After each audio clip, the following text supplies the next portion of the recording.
사고키라고 하는 것은 쿠룩두됐다, 사악하다, 왜곡되었다, 구부러진 길을 말하는 것입니다. 성실히 행하는 자는, 여기서 성실히 행한다라고 하는 것은 흠없는 삶을 말하는 것입니다. 점이 없는 삶, 책망할 것이 없는 삶.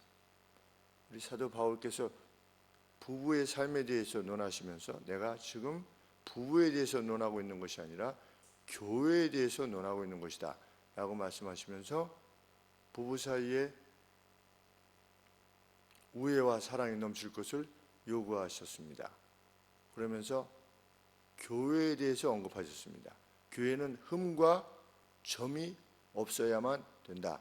그런데 교회를 구성하는 부부가 흠과 점이 있게 되면 하나님의 교회가 흠과 점이 있게 된다고 하는 차원, 그러니까 우리 부부 사이에 사랑해야 된다 이런 차원보다 더 큰 차원에서 참 하나님의 교회를 우리 가정이 그 구성체 중에 한 사람인데 마치 아간이 죄악을 범해서 이스라엘에 괴로움이 온 것처럼 우리 가정에 흠과 점이 있게 되면 하나님의 교회에 문제를 야기하는 것이니 우리가 더 큰 차원에서 이렇게 하면 안 되겠구나 라고 하는 사실을 깨달아야 된다. 그런 차원에서 내가 부부에 대해서 말하는 것이 아니라 교회론적인 차원에서 말하고 있는 것이다 이렇게 말씀하셨는데, 여기서 말하는 그 성실히 행한다라고 하는 것은 책망할 것이 없이 바르게 걷는 그런 흠없는 삶을 말합니다.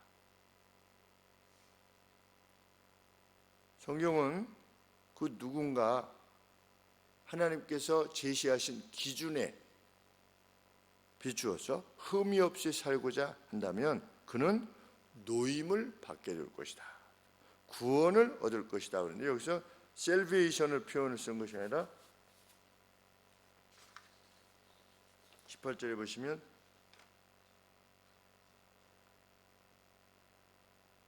delivered라 이렇게 불러있습니다.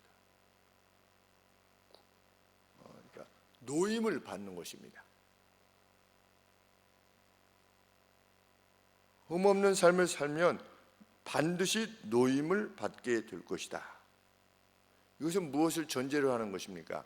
하나님의 말씀대로 살면 어떤 압박, 괴로움, 핍박 이것을 받을 수 있는 가능성이 있다는 것을 전제로 하는 것입니다.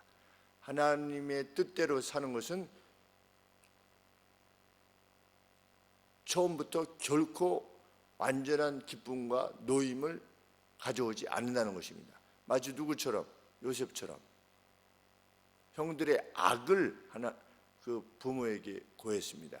일러 바친 것이 아니라 악을 고한 것입니다. 다윗도 하나님의 뜻대로 행하려 하다가 그렇게 된 것입니다. 골리앗을 죽이지 않았다면 그냥 개인적으로 어떤 또 다른 자유로운 삶을 살았을 것이지만 하나님의 뜻을 위해서 나섰기 때문에 그 고통을 당한 것입니다. 야곱 역시 하나님의 약속을 사모했기에 그 괴로움을 당한 것입니다. 험악한 세월을 보냈나이다 하는 그 세월을 보낸 것입니다. 그런데 성경은 하나님 앞에서 흠없이 행하고자 한다면 그는 분명히 건짐을 받게 될 것이다, 노임을 받게 될 것이다 이렇게 약속합니다. 구원을 얻을 것이나, 구원을 얻을 것인데 그 주체가 누구냐? 자기 스스로가 아니라 하나님이신 것입니다. 구원을 받게 되는 것입니다. 누군가에 의해서, 전적인 타자이신 하나님에 의해서 반드시 그 괴로움으로부터 노임을 받게 될 것이다. 이것이 하나님의 약속입니다. 그래서 소망이 있는 겁니다. 구원이 내게 서 있으면 소망이 없습니다. 그런데 전적인 타자이신 하나님으로부터 구원이 올 것이라는 사실 때문에 소망을 지니게 됩니다. 그래서 다윗은 시편 139편에서 이렇게 노래했습니다.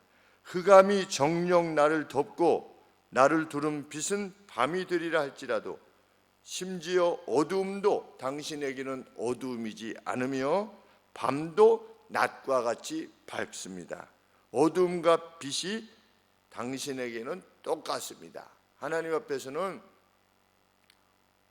재난 그것도 아무것도 아니고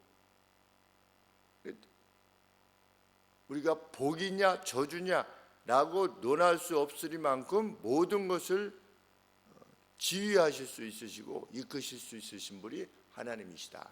이렇게 139편 11절 12절에서 외쳤습니다.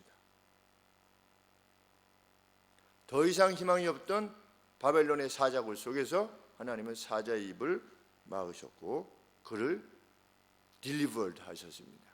구원해 내셨습니다. 건져 내셨습니다. 죽음을 기다리던 에스더와 모르드게 하나님이 건져 내셨습니다.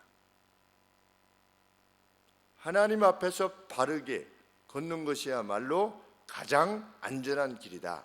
성경이 가르치는 것입니다.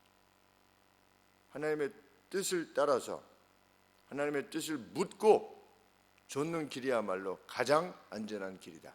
일생을 살면서 넘어지지 않을 수 있는 길이다. 반면에 사곡히 행하는 자, 비틀린 길로 행하는 자는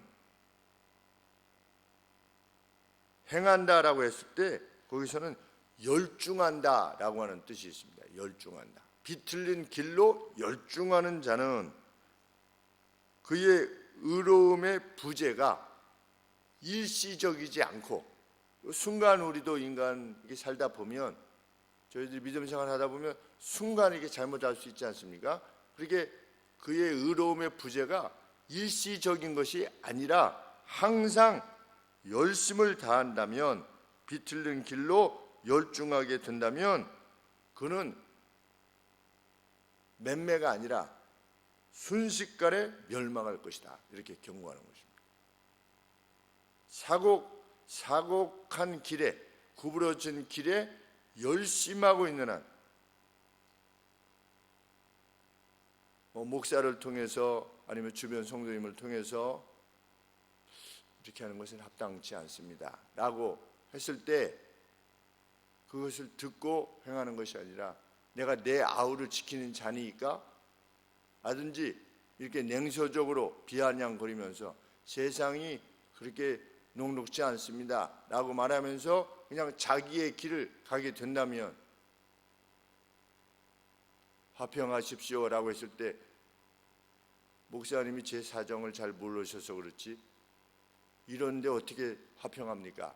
가령 이렇게 계속 그 삶에 열중하게 된다면 그는 일시에 멸망할 것이다. 순식간에 재앙이 덮치게 될 것이다. 졸지의 파멸에 이르게 될 것이다.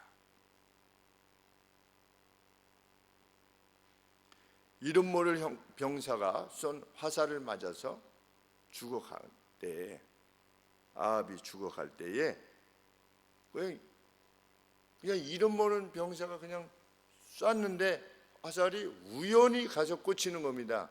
그렇게 보이는 겁니다, 세상은. 그래서 참 재수가 없구나 세상은 말할지 모르지만 악에 열중하는 자, 그걸 버리지 않는 자, 자신이 버려야 되는 걸 끝까지 붙잡고 하는 자, 그렇게 하시면 안 됩니다 라고 하는데도 불구하고 그것을 붙들고자 한다면 그 삶의 태도의 끝은 무엇이냐? 졸지에 배망게 될 것이다. 아합이 그렇게 죽을 때까지 아합 시대에 아주 번영했습니다. 일반적인 삶에 있어서는. 그러니 문제가 없어 보이는 것입니다. 헤롯도 어떻게 했습니까? 막 빛나는 옷을 입고 나타났을 때 사람들이 신이 강림하셨다 이렇게 했을 때 하나님께서 이내 그를 쳐서 죽이신 것입니다. 하나님의 영광을 자신이 받으려 했을 때 알면서도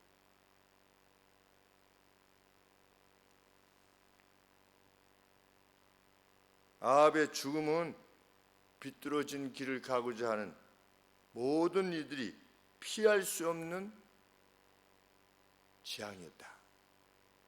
이것이 성경이 가르치는 내용입니다. 나발과 같은 자, 하나님께서 졸지에 치시는 것입니다. 졸지에 멸망하는 것입니다. 그래서 우리 그리스도인들은, 하나님의 사람들은 악인이 잘 되는 것을 부러워하지 않는 것입니다. 악인이 잘 되는 것을 미워하지 않는 것입니다. 분노해하지 않는 것입니다. 왜? 그가 진짜 악인이라면 하나님이 치실 것이기 때문입니다.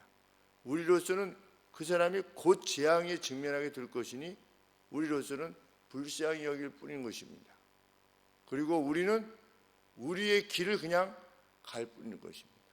의인의 길, 그것을 찾아서 가는 것입니다. 지금 우리의 형편이 어떻게 보인다 할지라도 그는 건짐을 받게 될 것이다. 그리고 그 건져냄이 하나님에 의한 것이라고 하는 사실을 분명히 확신케 하실 것이다.